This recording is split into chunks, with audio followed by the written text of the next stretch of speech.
Hello, and welcome to the Spring 2025 webinar series brought to you by the Health Sciences Library at the University of Illinois, Chicago. Today, I will be discussing incorporating patient and public involvement in the evidence cycle.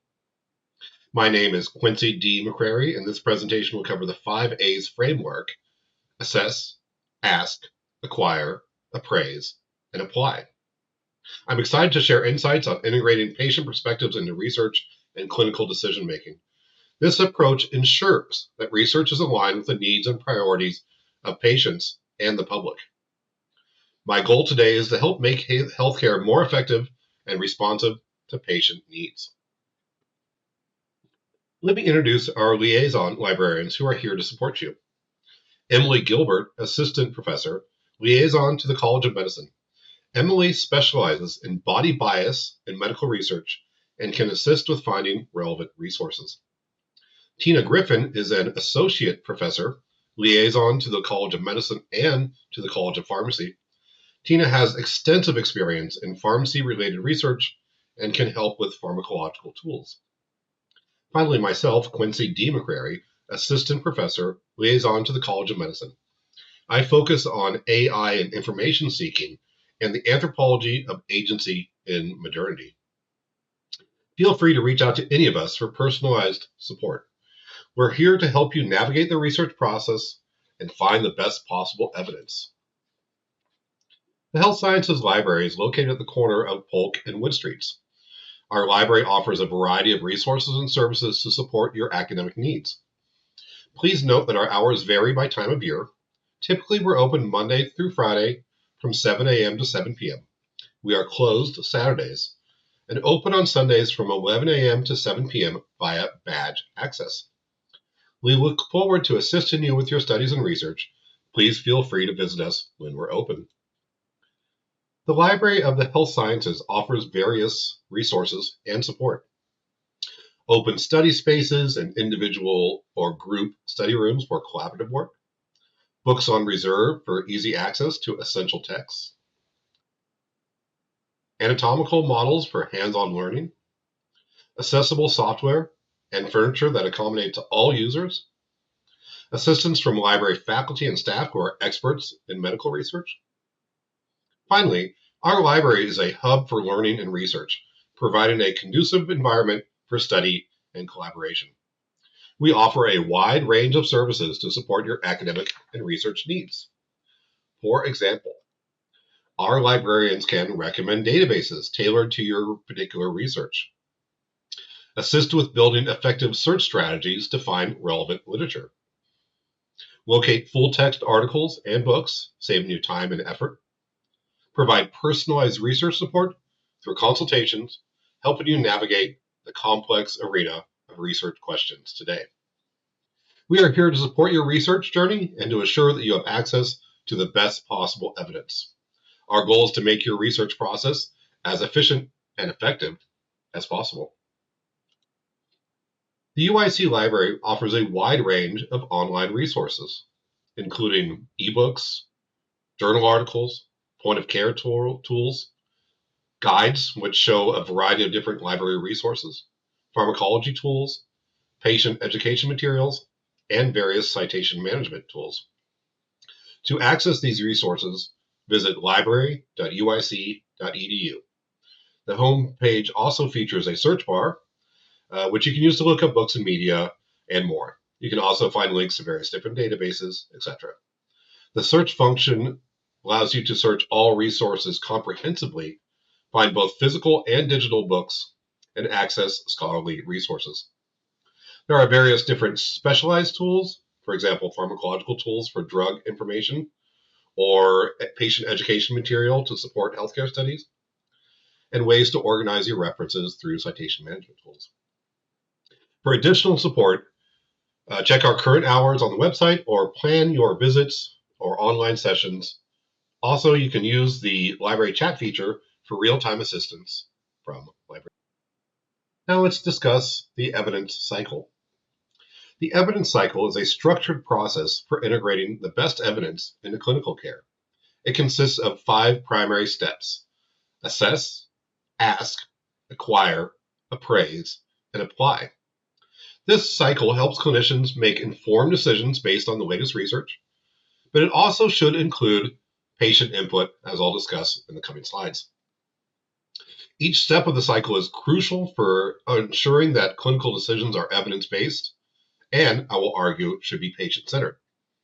By following the evidence cycle, we can improve the quality and effectiveness. The importance of patient and public involvement in the research cycle.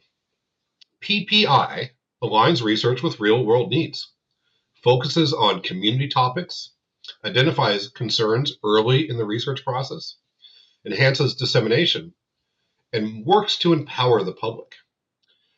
PPI also refers to the active involvement of patients, caregivers, and the public in the research process, ensuring that research addresses the needs and priorities of those it intends to benefit. By involving patients and the public, we can ensure that research is relevant and impactful. PPI then fosters a sense of ownership and trust between researchers and the community. Let's begin with assessing. Assessing involves evaluating the patient's condition to identify key issues, incorporating clinical expertise and patient experiences. For example, a clinician assesses a patient with chronic back pain by considering their medical history, physical examination, and patient-reported outcomes. Using PPI ensures that the assessment includes the patient's perspectives on how the pain affects their daily life and activities. A good case study is a Danish clinically controlled intervention that focused on metastatic melanoma patients. 5 patient representatives were involved in designing, undertaking, and disseminating the trial. They helped select various different PRO measures, validated the diagnostic tool, and adjust the information sheet accordingly. Therefore, PPI ensures assessments consider patient experiences and perspectives, leading to more accurate and relevant evaluations. The case study I mentioned demonstrates the feasibility and benefits of integrating PPI throughout the research process. Ask involves formulating a clear, answerable question using, very often, the PICO format, which is patient, intervention, comparison, and outcome. For example, a patient with chronic back pain, the clinical question for a patient with chronic back pain, the clinical question might be, in adults with chronic back pain, the patient, does physical therapy, the intervention, compared to medication, comparison, improve pain management and the quality of life, the sought outcome. PPI then helps define questions that reflect patient priorities, ensuring that the research addresses the most pressing concerns of the community. A case study. In a meta-epidemiological evaluation published in BMJ, patients and their representatives were involved in trial committees, providing feedback on study design, reviewing study materials, and assessing feasibility. Formulating clear research questions is essential to guiding the research process effectively. The case study I mentioned highlights the need for consistent, detailed, and transparent PPI reporting practices in clinical research. Acquire.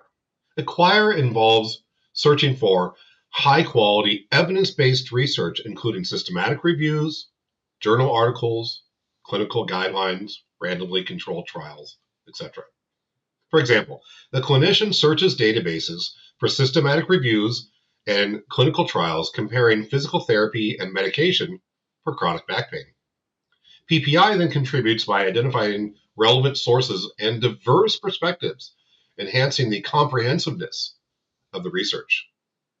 For example, in another Danish clinical trial, patients contributed new vocabulary and perspectives, validating results and ensuring high consensus on coding emotional cues and concerns with the research. Effective literature searches are crucial for finding the best evidence to inform clinical decision-making processes. PPI enhances the search process by bringing in, obviously, diverse perspectives and identifying relevant sources.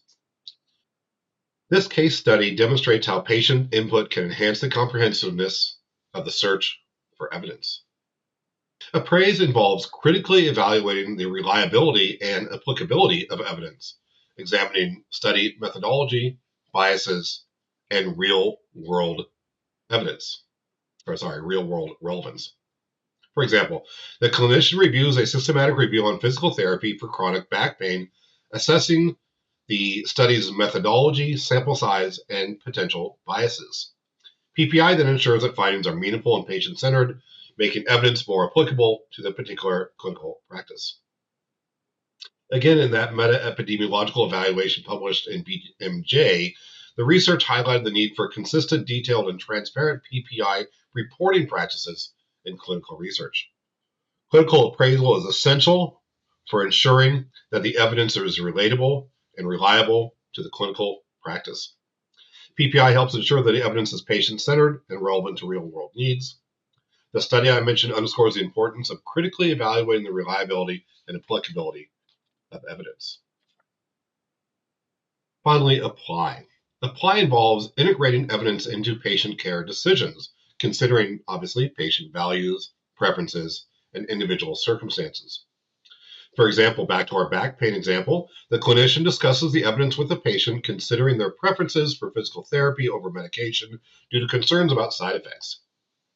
PPI then ensures personalized, patient-centered application of evidence, leading to better patient outcomes.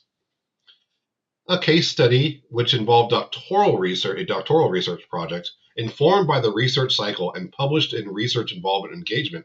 Patients then were engaged in every phase of the research project, providing feedback and insights that shaped the study design and implementation. Applying evidence to patient care decisions requires considerable patient values and preferences.